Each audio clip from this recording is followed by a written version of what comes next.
Did you hear that Ron Paul is running for president again? No, I hadn't heard that. I don't like Ron Paul. He is anti-Semitic and racist. What do you mean? Ron Paul is a champion of liberty and freedom. He has spoken out against all forms of racism in his books. He believes that no one should be judged by group affiliation and that we are all responsible for our own individual actions. Ron Paul is a racist because he doesn't condemn the racism of others. If he doesn't condemn racism, he must be a racist himself. He believes that government should not be used as a tool to incite hatred or violence toward any group or individual. As a government official, he believes the Constitution allows him the right to express his personal beliefs but not to condemn the beliefs of others. He wants to stop foreign aid to Israel. He must hate the Jews. Ron Paul wants to end foreign aid to all nations, not just Israel, and for many good reasons. First, because our nation is financially broke. Second, because it creates dependency on America and diminishes the sovereignty of the receiving nations. Third, the money is often used to oppress the public of the nations the aid is given to. As Dr. Paul says, foreign aid is money taken from poor people in a rich country and given to the rich people in a poor country. Ron Paul will make our country less safe because he wants to end the war on terror. He said if he is elected he will bring all of our troops home. That would allow terrorist organizations to grow more powerful and organized. The terrorists hate us because we are free and wealthy. That's why they want to kill us. According to the 9/11 Commission report, multiple third-party investigations and the terrorists that have attacked us, terrorists hate us because our foreign policy has made their lives miserable. Sanctions, preventive war and nation-building have caused countless civilian deaths in the Middle East and have ushered in an era of oppression and poverty for many in the region. Bringing our troops home would make us safer because we would no longer be meddling in the affairs of other sovereign nations, thereby giving radicals the tools they need to recruit new members. Ron Paul is an isolationist. He wants to cut us off from the rest of the world. Isolationism is defined as a policy of non-participation in international economic and political relations. Ron Paul advocates trading openly and freely with all nations of the world. In that regard, Ron Paul is less of an isolationist than those currently in office who prefer the status quo of sanctions on countries they don't like. He believes in non-intervention of foreign governments, meaning that the United States should not force other nations to conform to our demands. Non-interventionism is not the same as isolationism. Ron Paul wants to end the Federal Reserve, which is responsible for keeping our money safe. Without the Federal Reserve, our economy would be adrift like a ship without a rudder. Ron Paul believes in the sound money principles of Austrian economics. During the decades leading up to the creation of the Federal Reserve, our country saw a period of deflation, meaning that your buying power increased as your money became more valuable. The Federal Reserve has managed to cause so much inflation that our dollar is worth less than 5% of what it was worth when the Fed was formed. The Fed is also responsible for keeping interest rates artificially low, which leads to more spending and less saving. But we don't need to save because the government is keeping our retirement money safe for us in Social Security.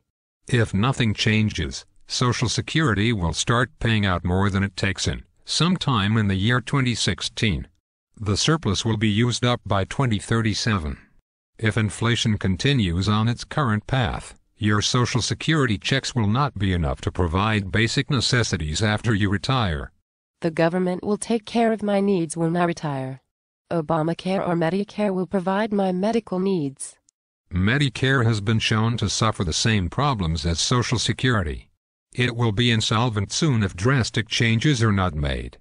There are currently no plans that would balance the budget and pay off our nation's debt while providing health care to every American.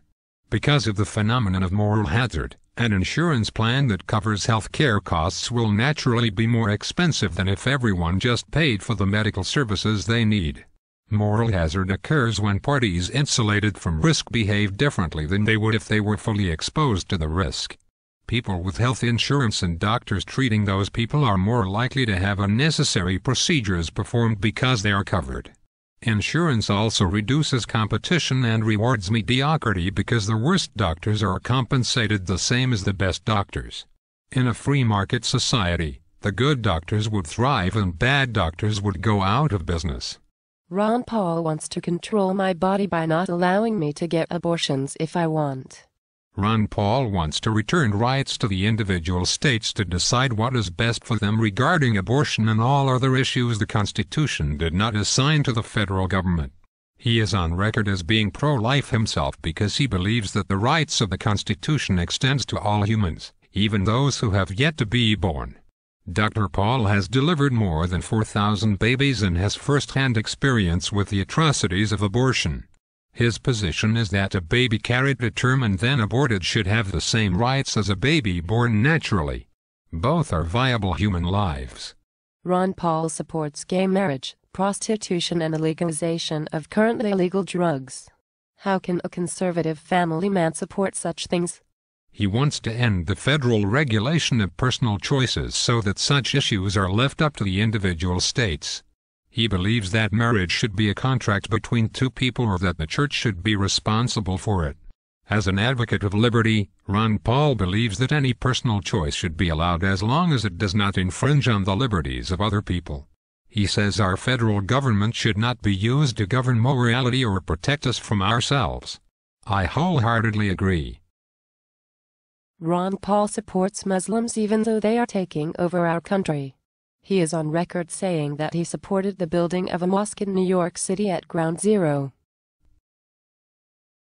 Again, Ron Paul believes in individuality rather than blaming an entire race or religion for the actions of a few radicals. His support of the mosque in New York City is based on property rights. He believes the government should not have the authority to tell property owners what they can and cannot build on their own property. Allowing such could set a bad precedent that could allow the government to prohibit the building of other structures on privately owned property. True freedom and liberty means liberty for all, not just liberty on uncontroversial issues. But he supports radical Islam because he refused to vote for condemnation of the treatment of Israel by surrounding Arab nations. Ron Paul has consistently voted against interfering in the actions of other sovereign nations, stating that the Constitution does not grant the authority of our elected officials to meddle in the affairs of other countries. He is also the only no vote on several other issues regarding the condemnation of other world governments, including China's treatment of Tibet. That doesn't make him a supporter of Islam or anti-Semitic. So if he doesn't support Islam, why is he against enhanced interrogation techniques? Enhanced interrogation is just a fancy way of saying torture. Civilized societies all over the world have agreed that torture is inhumane. In fact, torture is currently prohibited under international law and the domestic laws of most countries, including the United States. Torture rarely yields the expected results of accurate information collection. The person being tortured is likely to say whatever the torturer wants to hear, whether it's true or not. Even worse, by employing torture on our enemies, it increases the likelihood that our own soldiers will be tortured if they are captured in battle. When the U.S. engages in torture, it sends a message to the world that we believe we are above international law. For our own protection, the protection of our troops, and to convey goodwill to our international neighbors, it is imperative that we follow international law and avoid all torture. But didn't Ron Paul say on that radio show that he wouldn't have ordered bin Laden killed? If he can't order the death of the world's #1 terrorist, how can he be trusted to be the commander-in-chief of the most powerful army in the world? Ron Paul advocates for the rule of law in all situations. The attack on bin Laden's compound could be considered an invasion of a sovereign nation. How would we feel if a foreign nation sent their military onto our soil instead of requesting to work with our officials? By ordering the kill, President Obama made himself bin Laden's judge, jury and executioner, which is the exact opposite of the American way. As heinous and despicable as bin Laden was, even he deserves a day in court. Besides, I think more Americans would have preferred seeing a public trial and sentencing instead of a secret mission without even so much as a picture as evidence that bin Laden is really dead. I still don't know. Ron Paul ran for the GOP nomination in 2008 and got very few votes. What makes you think he is electable now? Ron Paul finished second or third in many primaries and caucuses in 2008, even beating John McCain in the Nevada caucus. The Ron Paul revolution continued to grow even after Dr. Paul was officially out of the running. Now, in 2011, he has won 2 consecutive CPAC straw polls as well as multiple other straw polls around the country. A recent CNN poll showed that he has the greatest chance of all the Republican contenders in beating Obama in 2012. I still don't understand his positions on several issues like immigration, national security, trade policies, unions, or education. I don't see how these issues can benefit from less government. I suggest reading Ron Paul's latest book called Liberty Defined. Not only does he outline his positions on 50 of today's most important political topics, he discusses why he believes what he believes. Even if you don't agree with all of his positions, it's important to discuss and debate all of the topics openly and honestly. Even more than being president, Ron Paul wants open and honest discussion of our nation's current problems.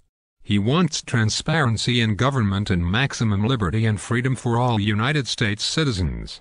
You can learn more by visiting ronpaul.com, ronpaul2012.com or ronpaul.org.